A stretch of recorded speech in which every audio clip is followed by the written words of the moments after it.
이전화에서 부르마가 수리한 우주선을 타고 대마계로 향하려는 베지터 일행이 이륙 10초 만에 추락해버리는 대참사가 일어났는데요. 부르마가 부품들을 확인해보니 에너지 변환에 필요한 돌이 낡았다는 것을 확인합니다. 하지만 그 돌은 지구상에 존재하지 않는 대마계에만 있는 광물이었고 결국 이도저도 못하는 상황이 와버리고 말았죠. 이때 때마침 제3마계의 왕이 보낸 하이비스가 지구에 도착했고 그의 우주선에 탑승해 대마계로 향할 수 있게 됩니다. 가는 도중 부르마는 하이비스가 사용하는 장치들에 관심을 보이는데요. 부르마는 이전에 프리저군의 기술력을 탈취한 맛을 봐서일까 남의 기술력만 보면 어떻게든 빼내려는 모습이 자주 보이는 것 같죠. 한편 마계의 드래곤볼을 찾던 501행은 또다시 헌병대와 마주치게 되는데 알고 보니 헌병대가 상부에서 펜지 우주선의 기내까지 수색하라는 명령을 받았고 대마계 사람들의 신분증인 목걸이로 펜지의 위치를 찾아내 그들을 불러세웠던 건데요. 그렇게 기내를 샅샅이 뒤져보는 헌병대였는데 희한하게도 50의 모습은 코빼기도 보이지 않았죠. 알고 보니 50이 순간이동으로 미리 빠져나왔던 것이었고 그제서야 헌병대의 의심에서 벗어나나 싶었는데 하지만 이번엔 펜지가 의심을 받게 됩니다. 얼마 전에 고춘행이 폭탄의 주범이 펜지인 것 같다며 그녀를 체포하려는데요. 더 이상 시간이 지체될 수 없었던 501행은 결국 무력을 쓸 수밖에 없었습니다. 개왕신의 염력으로 그들의 비행선을 무력화시켰고 마지막엔 50의 기탄으로 그들을 박살내버렸죠. 이후 펜지는 EMP로 그들의 통신 장치를 고장낸 뒤 그들의 최신식 비행선까지 탈취할 수 있게 되는데 이때 펜지의 근심 가득한 얼굴을 목격한 개왕신 알고 보니 절대 풀 수 없는 목걸이 때문이었습니다. 산마계인이라면 꼭 달아야 되는 이 목걸이는 GPS 기능이 탑재된 신분증 같은 건데요. 목걸이가 있으면 계속 추적당할 것이고 결국 자신의 정체가 탄로날까 걱정하던 그녀였죠. 하지만 개왕신은 같은 마계인답게 그 목걸이가 마계의 흔한 광물 단단철로 이루어졌다는 것을 파악하고 이상한 주문을 걸더니 단숨에 목걸이를 파괴시키는 개왕신이었습니다. 80년이 넘도록 차고 있던 개목줄에서 해방된 펜지는 그제서야 싱글벙글 여행을 재개할 수 있게 됐죠.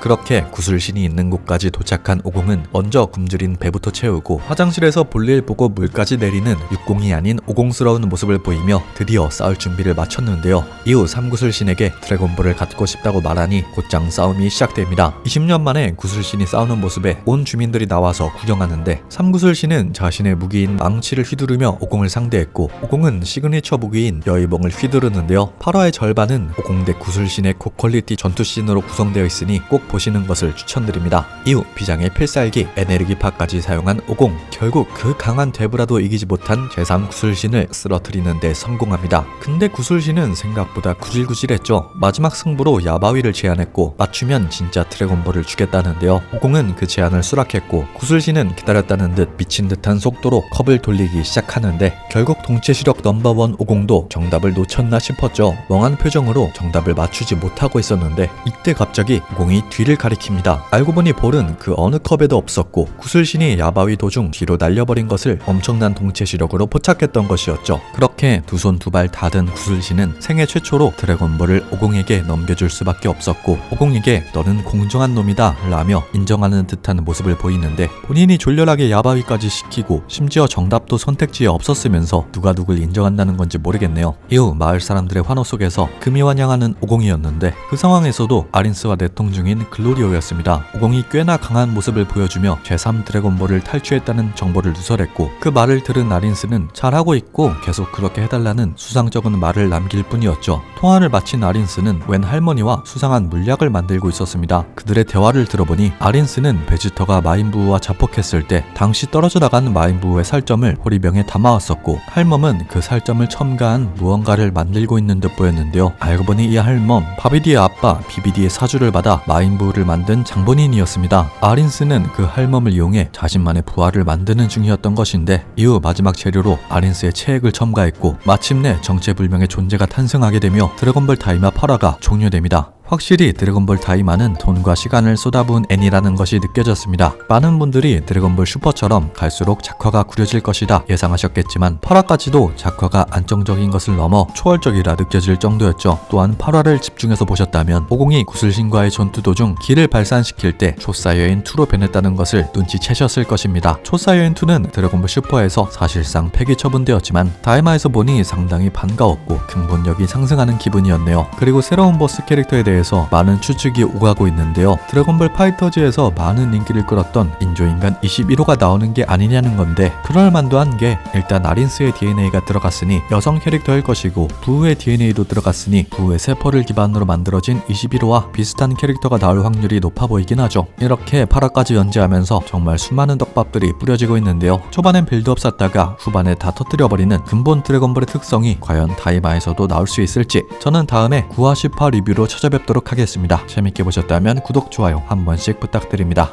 재밌게 보셨다면 구독!